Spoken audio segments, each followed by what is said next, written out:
On mic today, we have Jack O'Halloran. How are you doing this fine day, sir? Doing the best I can, whatever they'll let me get away with. I like the attitude there. My audience is mostly going to know you for your appearance in the Superman movies, but you've been in a lot of movies, and you have a prestigious career as a fighter as well. So I'm really looking forward to hearing from you. Okay. Where do you want to start? Well, our mutual friend told me you have a lot of stories about the Superman appearances. So could you let me know from your own words what that was like? Superman movies were, it was, you walk into something like that once in a lifetime, It was a phenomenal situation. It was a brilliant cast. Donner was a brilliant director. The whole idea of doing the very first superhero America ever had was an intriguing idea. The character, when we discussed the character with Richard Donner, it totally intrigued me because doing somebody that was a mute, Jackie Gleason was a good friend of mine, and he did a picture called Gigo and won an Oscar for playing a deaf, dumb mute. And I said, if I ever get an opportunity to do a character like that where you're using body language and facial expressions, I would embrace it. And when they offered me Nan, I thought about it, and the character Zod was a vicious general, and Sarah was a man-eater. So somebody had to relate to the younger audience, like a child, children.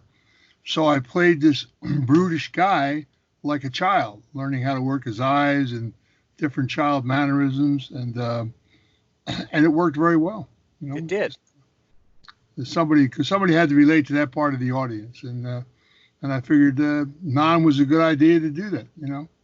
So I had people used to come up to me at the Comic-Cons and stuff, and they would, first of all, they would say, the first time when I went to a Comic-Con, people come up and said, "Oh my God, you actually talk." And none of the people would say to me, "Oh, your character scared me to death," but I loved the character so much because it was like a warm child, And so evidently what we tried out worked out, and it worked very well. It did work very well, and I actually was always curious if it would feel restrictive being a character who couldn't talk, and so you really hit that right on the head there. No, I embraced it. I wanted it. I wanted to do that. It was an opportunity for me to, it shows your acting talent. You know what I mean? What you can do with yourself, and to take this brutish person and turn it into that. It worked out very well. I did another picture, Hero in the Terror, and the character was kind of an ogre, but a very same type of deal almost, but not a little more vicious than Nan was. Are there any other? I'm sorry, go ahead. But it worked out very well as well. Yeah. One of the best pictures Chuck Norris ever did. I'm sure he'd be glad to hear you say that. Yeah, he was quite good, and it's just sad they didn't promote it properly, but it was a pretty good movie. Yeah. So are there any other roles that you've had where you really felt like you were stretching yourself or getting some really meaty material? I'll tell you, the first picture I did was Farewell, My Lovely with Robert Mitchum. And that's my favorite performance. And, Mitchum was my teacher, and he was my, we became very close, and he actually helped me a lot because I had never been on set before. I'd never done anything in the industry before, other than some commercials that I did when I was boxing and stuff. But as far as acting is concerned, and when I did the movie, and friends of mine from the East Coast called me on the phone. They said, "They paid you to do that film?" Because it was just like me in the streets, how the character was cut. So it worked out very well. And Mitchum taught me that, just take the character and stick him in yourself and walk down the street just like that person and be you. And you'll do fine. And he, first day I ever went to work with him, we were on the bottom of a set of stairs, and it was the first shot that we were going to do in the movie. And he said to me, he said, "Have you read that script, kid?" And I said, "Read it. I read your part, my part, Charlotte Ramping's part. I know everybody's part." And he said, "Good, throw it in the trash can. And don't let me catch you doing what hundreds of people in this industry do, acting. Just be yourself." And from that point on, he just walked me right through it. I mean, I remember we did the very first shot, and we were standing up in front of the camera, and he said to me, "You see all those guys behind the camera back there yiping at everybody and all that stuff?" I said, "Yeah." He said, "Don't worry about them a little bit." He said, "When that red light goes on, they all work for you, kid. You're the one on celluloid, not them." I wasn't worried about them anyway. And we did the very first shot, and they were moving the cameras around, and I said to him, "What's the deal here? What are we doing?" He said, "You really don't know?" I said, "No." I said, "That's why I'm asking you." He said, "That's it, kid. That's the whole enchilada. That's, this is what it's about." I said, "That's all there is to this?" He said, "Yeah." I said, "Oh man, I'm a star." And that became like a tagline for the film. It was Robert was a very unique individual, but it was a great way to enter the business, and it just went from one picture after another. Did King Kong and with Jesse Lang, and it just and things worked out very well.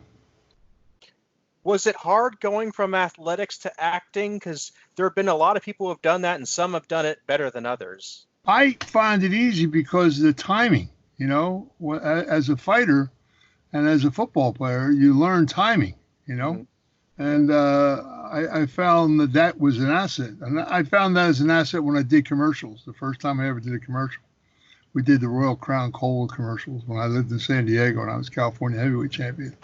And so that was my first exposure. But I think the timing is in your head like a clock, and I also think that being if you've excelled in an athletic deal, you know how to project yourself, and I think that's an asset as well. Like I asked Mitchum one time, I said, "What is the definition of a star, man? What is a star?" And he looked at me kind of quirky, and he said, "Jack," he said, it's one word called presence. Either you have it or you don't. Something they cannot teach you. It's the camera either loves you or it doesn't. He said, it's like you go to a movie and you see Marlon Brando in a film or any film that Brando's in. When you're walking out of the theater, you just, "Oh boy, Marlon was great at this. He was great at that." It doesn't even care what the character's name is. Mm-hmm. But you have another actor that like Bill Holden, who was a fine actor, but he didn't have the presence that these guys had. You walk out of the theater and say, "Boy, this guy, what was his name? What was his name?" And so but people like Gregory Peck and there were a lot of great actors that had just dynamic presence, and Brando. So Brando was amazing. Working with Brando was a lot of fun. I liked Marlon. Marlon and I got on very well. Any particular instance that you'd want to tell us about, or? I'll tell you, I went down the set to watch him working one day because I enjoyed watching him work. And he was doing a scene that was away from us, was solely on him. And so I was sitting down and watching. We were all down there working anyway. So I was sitting watching him, and I saw him do something that Brando had cue cards everywhere, all around them. I mean, it was unbelievable. And he went into a shot, and he was doing the monologue, and the cinematographer said, "Oops, got to do it again. I got a glitch or something in the camera, and we got to set it up again." And Marlon says, "You don't set nothing up. Fix the camera." And he turned around, and I heard him when he had his back to the camera. He said, "You got it fixed?" And I said, "Yeah, Marlon." And he turned back into the shot and just finished it. And he came off the set, and I said to him, "I guess a lot of people would be a little worried about asking you this, but what's the deal with the cue cards, man?" I said, "You're so bored with the industry that you had to..." No, he said, I started that with Mutiny on the Bounty. He said, I didn't want to make it look like I had read the script or studied something. I wanted to look like I was taking the words out of the air. And and I said, "Man, give me a break." And he was a great Shakespearean actor. And he sat there and he ripped off a couple parables of Shakespeare, really dynamic, man, you know, and said to me, that you must know word for word. This stuff, piece of cake. That is true. I mean, you can't really just flub Shakespeare. You can't ad-lib it. It is what it is. That's what he said to me. He said, you know, that you must know word for word, kid. He said, this stuff, piece of cake, you know. he was such a great, I mean, people like him and Mitchum and, you know, and some actors I worked with, Omar Sharif and stuff, and Jimmy Green, Hackman, when they walk on the set, you can hear pins drop, man. You know, the people respect their talent and stuff so much, and they're no nonsense actors. You know, the older actors were really no nonsense people. When they came to work, they came to work. There was no crying and moaning like some of these young kids that do this stuff. You know, it was a you know, a labor of love. I mean, I've seen Mitchum, just if you're drinking, waiting to go on set or something, and I'd say, man, how can you go out? He said, the makeup guy which was an Oscar winner, was his makeup person, come in, give him a couple shots of Visine in his eyes, and he walk out on that set, boy, like no tomorrow, you know, and just whack out a performance. They're just amazed. I sit there and say, wow, man, that's incredible. But he lived it. He lived it. You know, he was just a great actor. You know. You touched on something there that I don't know. Maybe it's just me, but I really think that if you look at movies before a certain time, let's just pick 1980 as a arbitrary date. It's like movies before then, they had a certain style to them, a certain quality that I have a hard time seeing today. Do you see it the same way? Yeah. In fact, we're trying to do something about it right now. Okay. What the problem is that the studios are run by MBAs. They have no creativity. Mm-hmm. And it's very sad. You know, the old studio owners, they were creative, you know, and they put together creative teams, and they didn't do patch movies together to see how much money they can make. Mm-hmm. It was how can I entertain the audience, you know, and like the actors, it was a whole different kettle of fish. It wasn't about, well, I'm going to make $30 million and who cares? I'll just walk through this. And too many actors walk through things today, like, you know, they just walk on, walk off. They don't put that. So I loved working with Hackman. Hackman was a great actor, and he was a no nonsense guy. You know, you walked out on the set, and if the director started moving people around, Gene would say, hey, have you not done your homework, son? You know, I'll tell you what, I'll be in my trailer. When you get done playing the chess over here, call me and let me know when you're ready to go to work. And Mitchum was that way, and Brando was that way, you know, and a guy I really had a lot of fun with was Omar Sharif, who was a brilliant actor, you know, and Jimmy Coburn. You know, I was very lucky to work with a lot of very good actors from old school. So I learned that way of doing the business. And I feel bad for, you know, that they allow pictures to be made with people walking through them, and they overcast them sometimes. Sometimes they put people in because the agency says, well, if you want to star, you got to take these 5 people as well. And they stuff people in films that don't belong there. And, you know, they're miscast in roles and stuff. And that's sad because you know, the public is there to be entertained. So that's what it's all about, you know. It's about me doing my job and entertaining you, you know, and I've tried to do that with every role I've ever done, and I've been pretty successful with it. You know, I've gotten a lot of great accolades for things I've done. So I'm hearing a real love for movies and a real love for the craft in that, and the guys you're talking about working with are legends in their own right. Yeah, I mean, it was a pleasure doing that. You know, like I have a couple projects I'm getting ready to do now. I've written a book that we're getting ready to make a film out of, and the casting of that's very important. And I've got I have a script I wrote 40 years ago. Jeez, God, time goes by. There was a picture done in the 30s called The Informer by John Ford. Won 4 Oscars. Victor McLaglen was the first character actor to win a leading man Oscar. And when I got in the industry, my agent and I were talking about, well, you know, what I was going to do with my career. And I said, well, I don't want to do one of these, walk on dummy shots and stuff. I want to be able to do something and create something and create a character and make something work. And he said, well, I said, I'd like to follow the path of Victor McLaglen. And he said, well, they don't do movies like that anymore. And I said, well, I'll redo The Informer.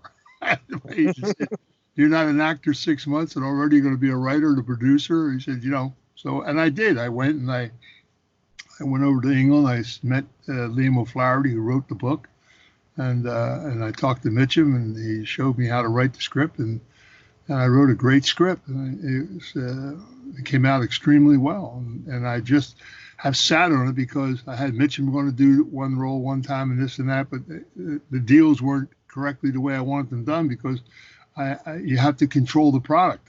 If you give it over to somebody and they just makeshift it, you're losing value on something that could be very good, So we're getting ready to do it now, and we're going to Daniel Day-Lewis and a few other people that are really, I feel, unbelievable actors, and they love Ireland, and we're going to have a good time with it.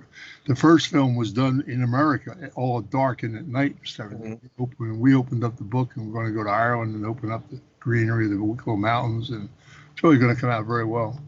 And now I'm going to do Jippo Nolan role, so I guess I'll get an Oscar too. While I'm at it, you know what I mean? Oh, yeah. Just write it in there. But that actually sounds like a really fascinating project. And like I said, I regret that we don't see more movies done in the classic style. So if anybody's doing it, much less people who have already been in the business, I'm all for that. Yeah, I agree. I just think that, casting is very important when you're doing a film, and it's, and who the writers are, and how they and the producers, how you approach a film, and and to give it the value that it deserves. You should let it breathe and make it. Nobody has a crystal ball, as to what is going to really be standoutish, but you can take your best shot at putting the components together to try to make it work. And I've learned that. Like we did Farewell My Lovely. It was like a $2.5 million budget, I believe, and we had 4 Oscar winners on the set. Dean Televeris won the Oscar for The Godfather for set design, and John Alonzo was a Oscar-winning cinematographer from Chinatown, and and the makeup guys, Westmore was Mitchum's makeup people, and they're Oscar winners, and the special effects guy was an Oscar winner. So, and they all come to work because of Mitchum. Mm-hmm. And that's amazing how the old actors brought out talented people to work with them because they knew it was going to be a no-nonsense picture, And I like to put that value back in today, as much as we can. We got a few pictures we're going to do. And I think when we do, like Family Legacy, if you enjoyed The Godfather, you're going to love Family Legacy. It's because it's 100 stories above it. And and we're telling the truth. We're telling the truth about the unfolding of a country and the people that help to make it work. It's not just a mob picture. It's, in the beginning, if you sat down and looked at the reality of our society, that, you had the government and industry and unions and organized crime were partners. Mm-hmm. They all went hand in hand. You couldn't do this without this guy and that without that guy. And it was worked in harmony, just like you're talking about movies. Mm-hmm. It was the same thing. There was a harmony in the streets. And, when I was a kid growing up in Philadelphia, we never locked our front door. Our neighborhoods were safe. Mm-hmm. Come around burglarizing your house. People slept out in their backyards because air conditioning wasn't in the deal then, When it was hot in the summertime, people pitched tents in the backyard and slept outside. And nobody ever bothered them, And we didn't have drive-by shootings and all this jazz that's going on today. It was a much different environment all the way around when neighborhoods were controlled by certain people. Mm-hmm. And they helped the police. You wouldn't think of committing crimes in certain areas. Boy, I'll tell you what, it would be a bad idea, Mm-hmm. So you didn't have to worry about the cops. You had to worry about who ran the neighborhood. You wouldn't get away with it. So we're gonna do something that should have been done a long time ago and tell a lot of truth about a lot of things. And I think we're going to do not only film, but we're going to do a television series because there's so much material to cover. you know, and the series will be bigger than the Sopranos or Boardwalk Empire because it'll tell the true unfolding of a country, and, you know, city to city, and not be just focused on one little neighborhood. Yeah, and the Sopranos, I mean, give it all the credit it's due, because I remember when that show was really big, but it was still basically a show geared toward entertainment. There was a style to it. It was yeah, it wasn't really. It wasn't. It was a little far fetched, you know. Right. They asked me to do that show. I remember they came to me to do a character in the show, and I turned them down. And the guy said, "Well, geez, you're from that world," because my father was the most prominent Italian that ever came into America, Albert Anastasia, and so it was my world. I lived it when I was younger, and still do. And it was so I knew the truth about how things really worked. You understand? Mm-hmm. And when I saw The Sopranos, to me, it was insulting. Mm-hmm. And they came to me to do this role, and I said, I don't think I can do that. And they said, why? I said, because you're not telling the truth. You know, you're mocking where I come from, and I can't allow that. I just won't. No, I mean, that was made to be pure entertainment, but it was simplified. What you're talking about is the reality of what actually happened and the real drama of real history. Correct. That's what we're going to do, and we're going to show how things changed and why they changed, and you know, and what's for the better and what's for the worst and stuff. And you know, there's a lot of things that have transpired in our history that shouldn't have happened, and they happened because people didn't want their partners anymore. The government got too strong in itself, and you know, it interfered with the unions, it interfered with the street, it interfered with a lot of things. They wanted to be the boss of everything, almost like socialism, you know. Mm-hmm. And it's sad because you have the original mob were never into drugs. Mm-hmm. In fact, my father died because he would not allow them to bring that stuff into his harbors. My father controlled all the docks of America. And in The Godfather, when Brando was approached to go in the drug business, and he said that if we touch it, it'll be our children will touch it, and it'll be the downfall of the families. And I have to decline. I don't think it's a business that I want to be involved in. And when my father said that, it's when they assassinated him in 1957. And they went to him and they begged him. They said, Albert, you know, it's only business. You know, it's just a very lucrative business. And he said, not a business that we signed up for. I don't agree with it. And, you know, I think it's detrimental to our families and our children, you know. So, and then after they assassinated him, it was the worst mistake they ever made because he was the glue that held everything together. And Genovese was a wild card. The drug business, you know, was just what my father said it would be. You know, mm-hmm. It caused a lot of turmoil. And you look in the streets today of all the kids that are, you know, that are into things that they shouldn't be into. Mm-hmm. And it's a sad state of affairs. I mean, it's like you look at families. How many families do you know that actually all sit down and eat dinner together today? Mm-hmm. Not many. When I was a kid, if you didn't sit at the table at 6 o'clock, you better have a damn good reason why you're not there. Mm-hmm. You know, and parents and people looked at each other's eyes, so you could tell if somebody was in trouble doing something they weren't supposed to be doing. You know what I mean? And so I just. It's really sad what's happened to society, to be honest with you.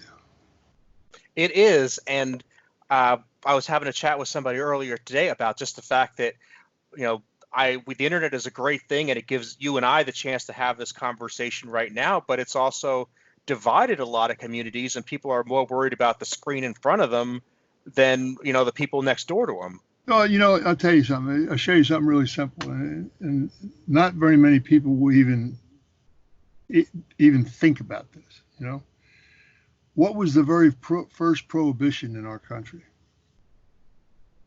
Alcohol? Nope. Okay, I'm wrong on that. Go back to 1914. There was a thing put in place called the Harrison Act. Okay.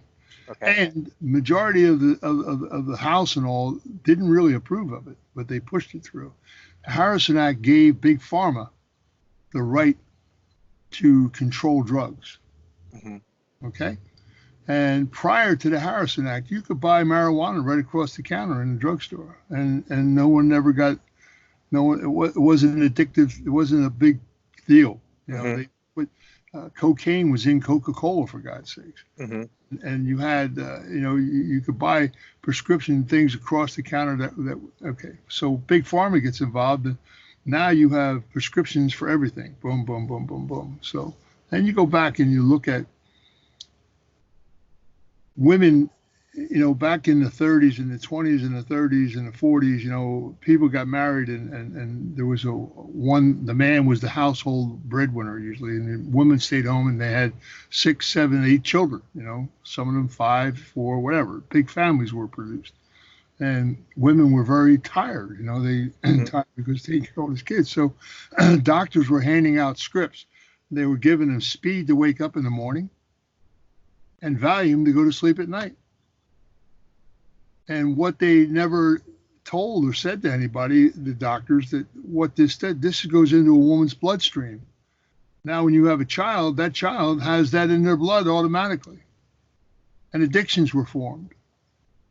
And people, you know, in the 70s, it was the early 70s, they did a documentary. And it only showed one time. It was called The Littlest Junkie. A New York hospital had all these babies being born, and they were crying and screaming, and no one could figure out why they were crying. And one bright doctor said that these children are going through withdrawal. They're coming out of mothers who are addicted to drugs, and the child is going through withdrawals, and they're getting belly cramps and stuff like that, and it's causing them a lot of pain and distress. And they had to do something about it. You know what I mean? And they showed that documentary one time on television and never saw it again. Because people, when you're going and getting drugs for this and that and this and that, and even today, they're coming out with all the CB oil stuff and everything, finding out there's healthier ways of handling things.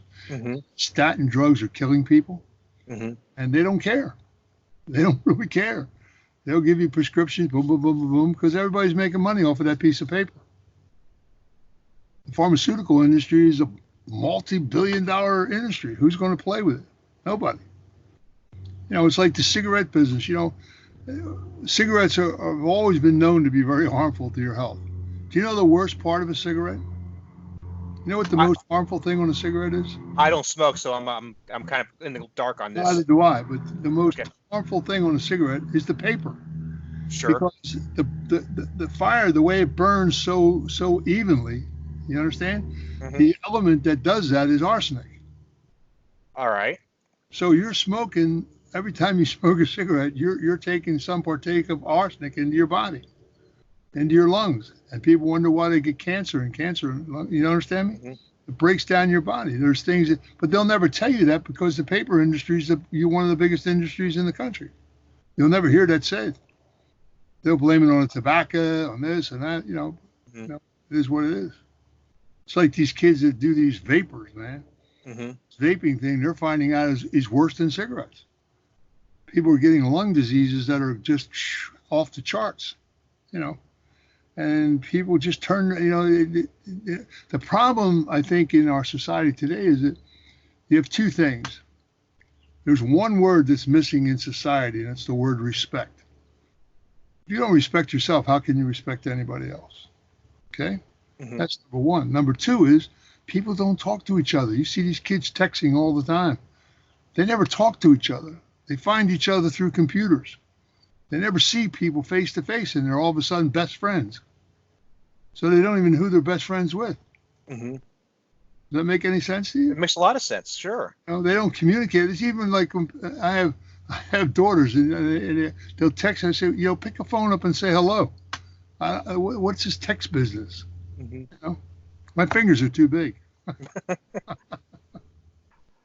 Well, I've hit the point now where if my phone rings, I assume something's wrong. Because if everything was okay, you probably would have texted me. So that's new to me. I mean, that's 10 years ago. I would have been fine with getting a phone call, but now it's like, oh man, what happened? I'm getting a phone call. You see what I mean? Yeah. Changes everybody's thinking around. You know, it's incredible. You know, And we lost a lot of our society when they put welfare and stuff in place. And Roosevelt had the right idea. If you want to collect a check from me, go out and pick up the trash, fix the streets, do something, do a job. You know what I mean? Mm-hmm. But when you separate your neighbors, when I was a kid, you jump across the banister, and people next door, everybody helped each other out. Today, people don't even know their neighbors. They don't even talk to each other. No. And you have separation when somebody's at the government, if you say something, well, the government takes care of me. Well, the government will give me a check. Well, they when they first started with welfare, and then welfare got so out of hand, each state was going to pay their welfare themselves. So they went to, in Illinois, there was a guy who made an example of this, that they took a woman, and the woman, they said to her, you need to come in and learn how to work. And she said, well, I have these children at home. He said, well, we're going to arrange for daycare.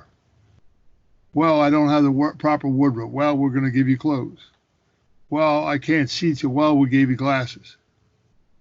Every excuse that she used not to go to a class to learn how to work, they fixed, okay? And they got her into a classroom. And she sat in the classroom for 2 days, and then she just turned around and got up and walked out. The guy said, where are you going? She said, I cannot learn how to work. And what do I need to do that for? The government takes care of me. And the guy said, well, this is what I'm trying to explain to you. If you don't learn how to work or get some kind of a job, they're going to cut your welfare off. No, the government will never do that. Well, that's socialism, my friend.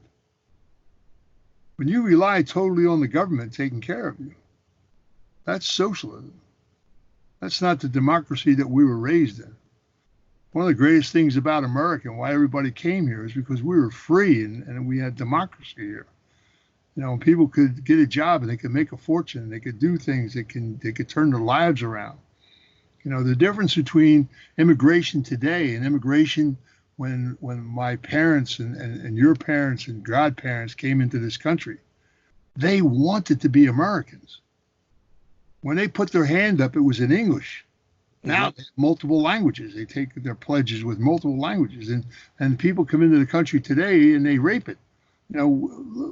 Look at what you're getting: free cell phones, free education, free rent, and all this stuff. They're giving money to people, and there's people who were born in America right here that don't have those privileges. You ever stop to think of that? Oh yeah. I mean, I look at that and I say, well, this is unbelievable. And I said 20 years ago, put the borders down, shut them, shut the borders. Let's get our country. Let's stand up and have America speak for itself again. Where's our voice? Reason why they have so many problems with elections because people aren't voting. The social media is unbelievable.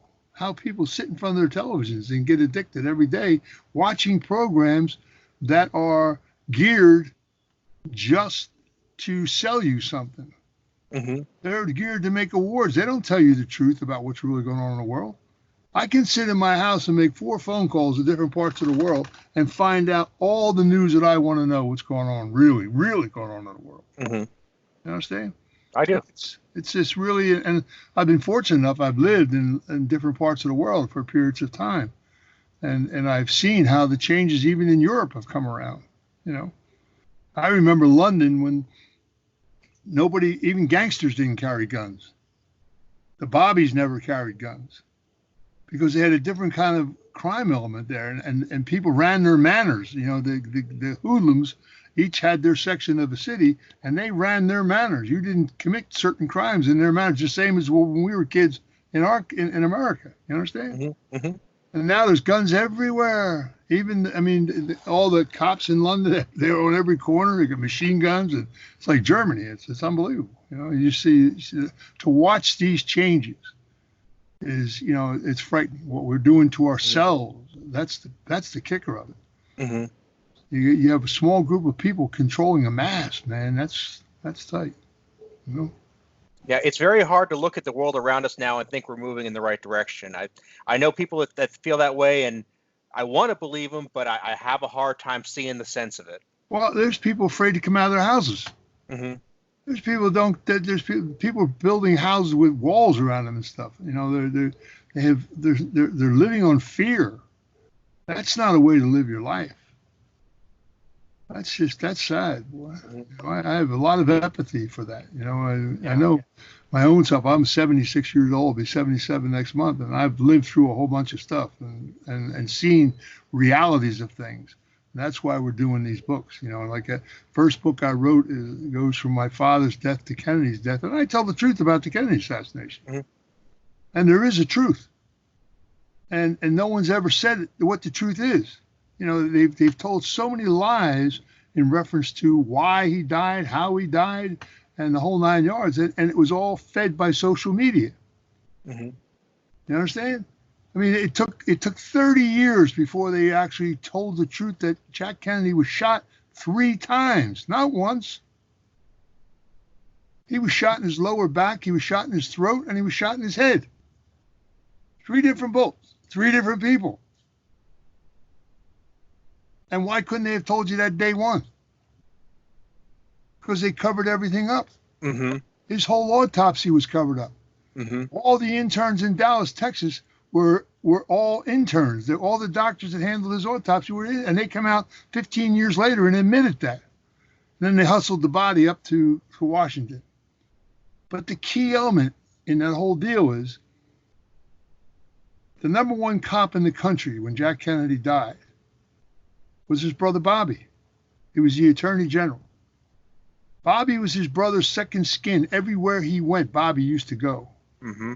Okay? 4 people went to see Bobby before Jack Kennedy went to Dallas. And they told him, please do not let your brother go to Texas. The animosity is atrocious. One of them was Adlai Stevenson, who was a pretty prominent politician. He said, I was in Houston last week and they were spitting on me.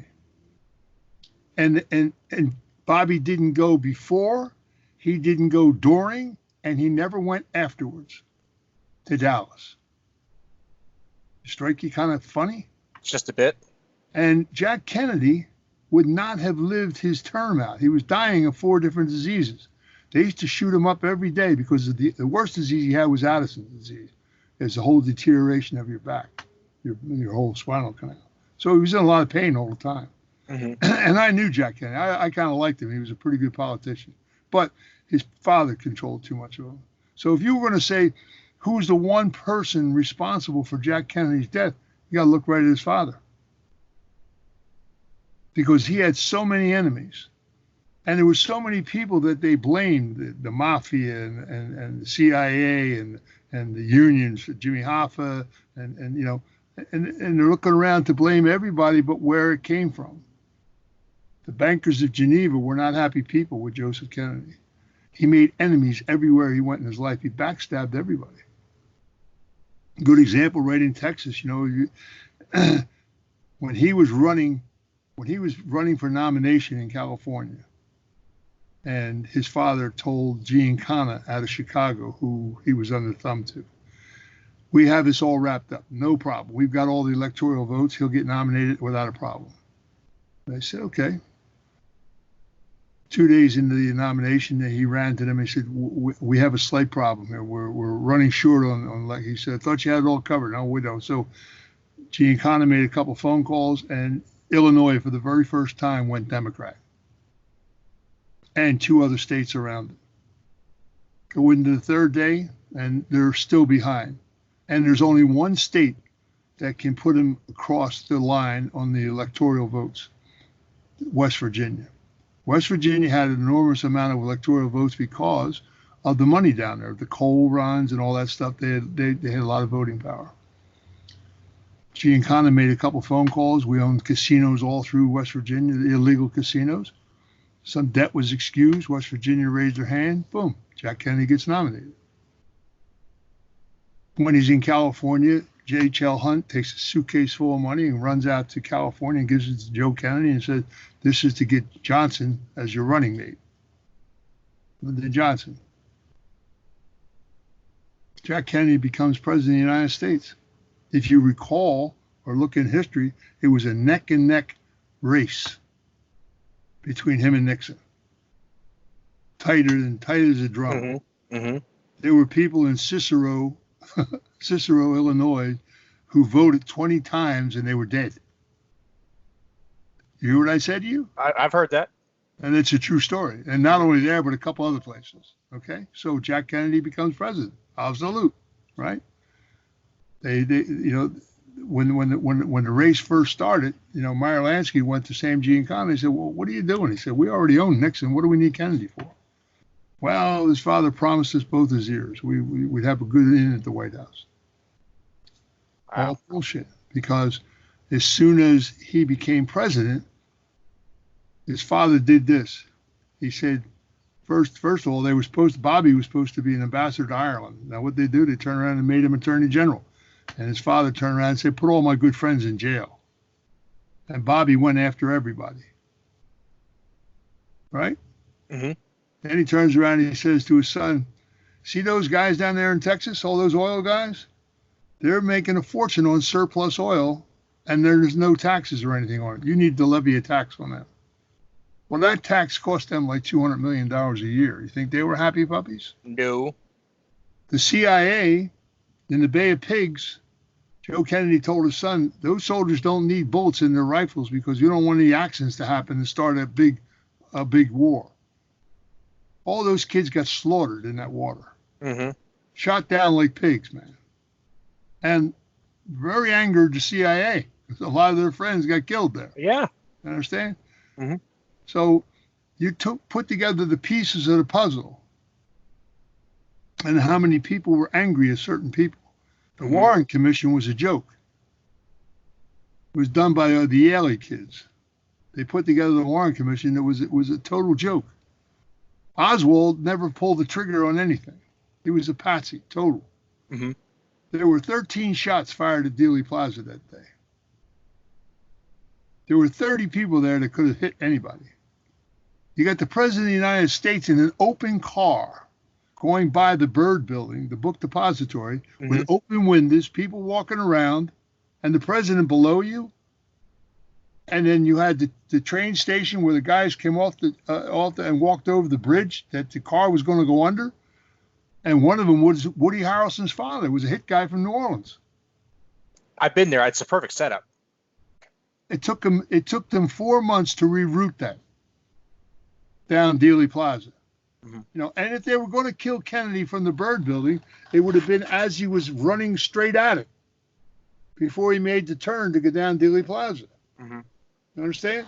Mm-hmm. Anybody knows anything about rifles or weaponry, okay? You had, supposedly, Oswald had a mail-ordered rifle, bolt-action mail-ordered rifle, okay? 4 shots were shot in 28 seconds. Now, if I'm shooting a rifle and I got a target that's 1,000 feet away and I have terrible wind in Dealey Plaza, which they had, it's a decline, the car's moving, you have signs, trees, a lot of variables that you have to take into consideration. Besides, if I'm a shooter, I have to arrest my heart below 60 because the pulse is in my finger. And I have to make sure I have everything calmed down before I take a shot. And you're telling me that I'm taking 4 shots with a bolt-action rifle in 28 seconds? That's impossible. Never happened. Plus, there was a police station right across the street from the Byrd Building. There were guys in a cell looking straight at that window. There were 3 guys in the window. 2 of them were dark-complected Cubans. Oswald wasn't even there. So the whole thing was a joke. There's no way that somebody shot. And first of all, the first guy that got shot was Conley. And Conley fell down in between the seats. He fell right in front of Kennedy. Kennedy got shot in the throat the first time. You saw his hands rump up to his throat and he fell forward. Then he was shot in his lower back. No one talked about that for 10, 15 years later.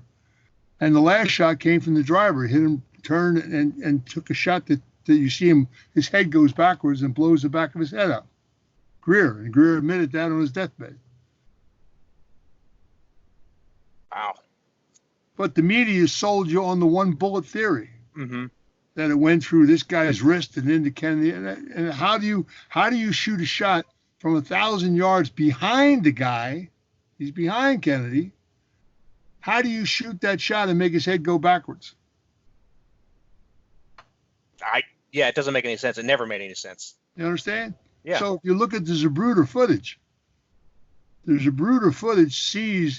see Greer turn and take the shot that hit him in the forehead. And when they got him to the hospital, they pulled the skin up on his forehead and it covered it up and took a picture of his face. It's all, it was all hocus pocus.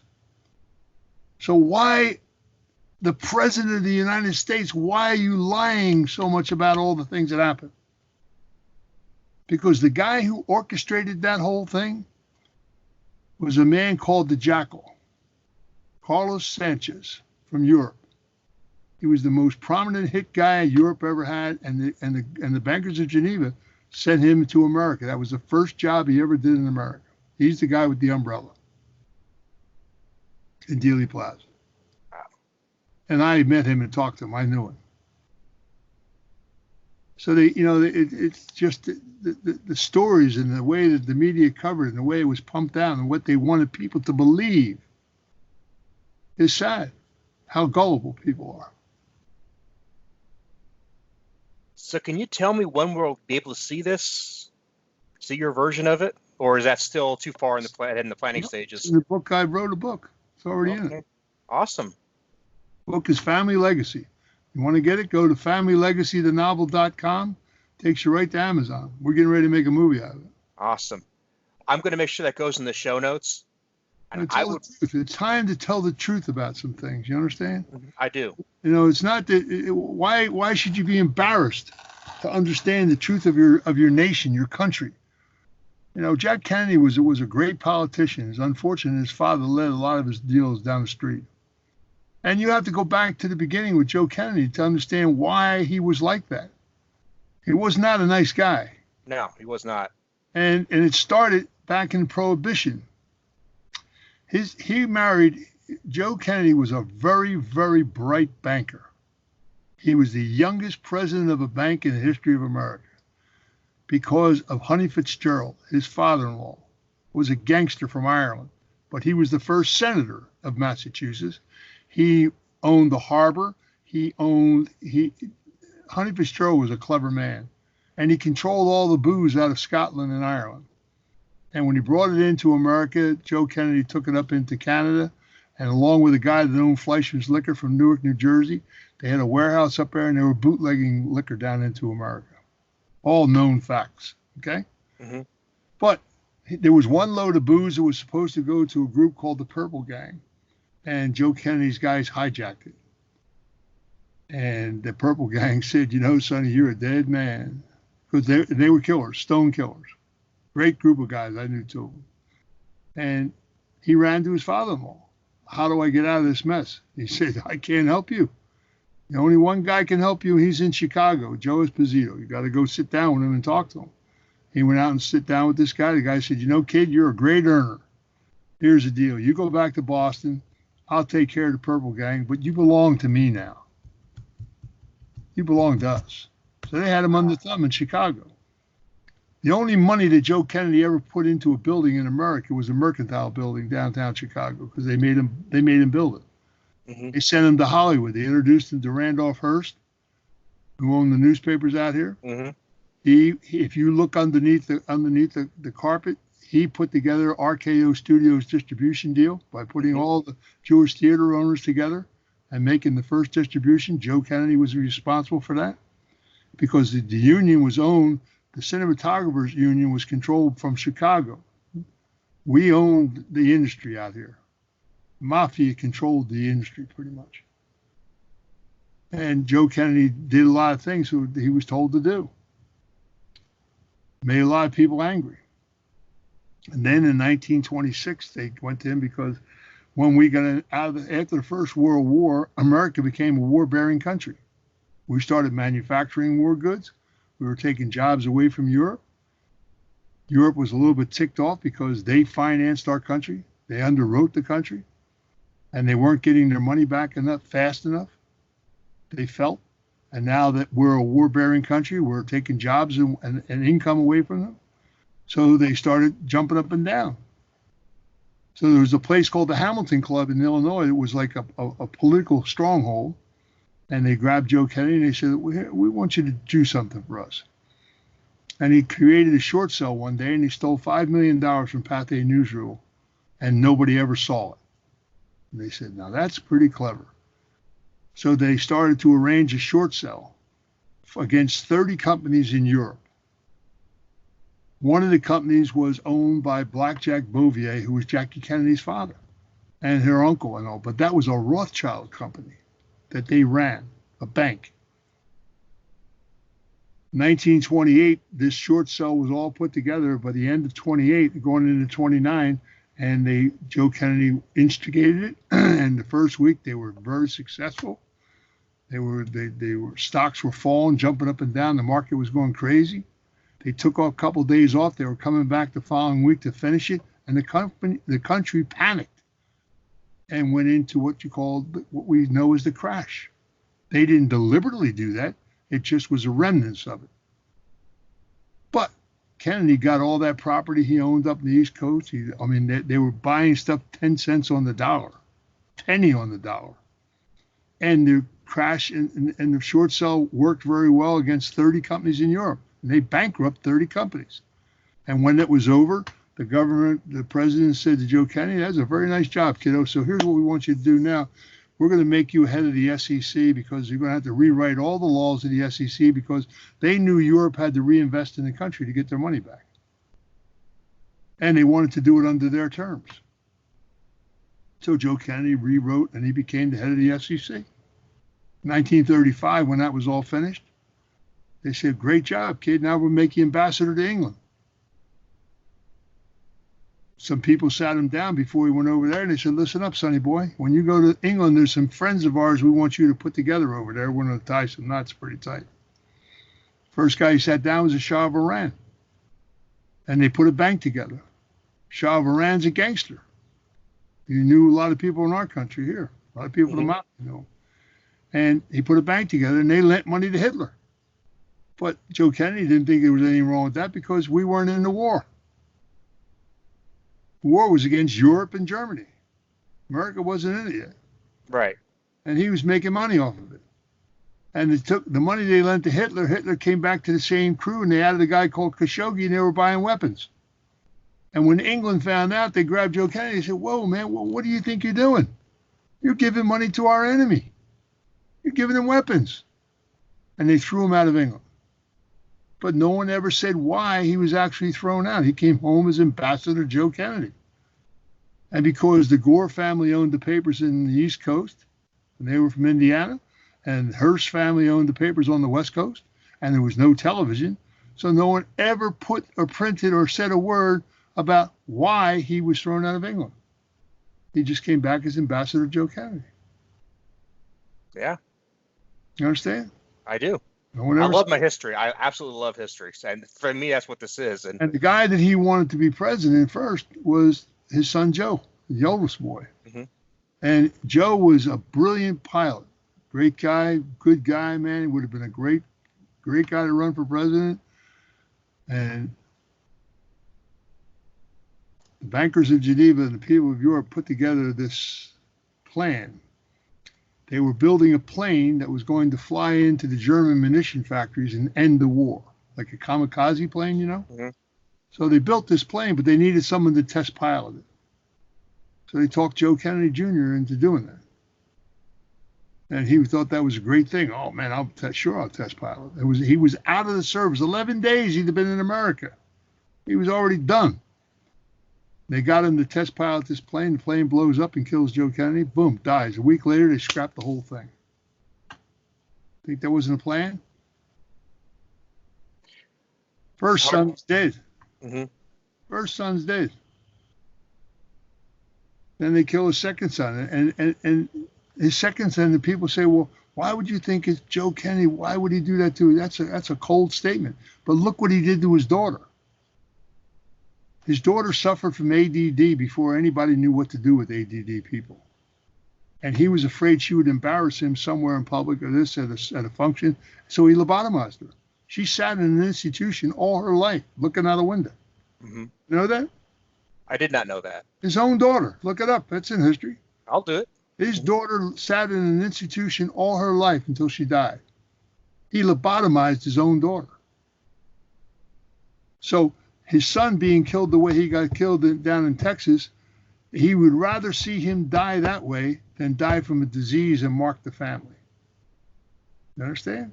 That makes sense. It fits the pattern. So, these are things no one ever looked at. No one ever looked at it.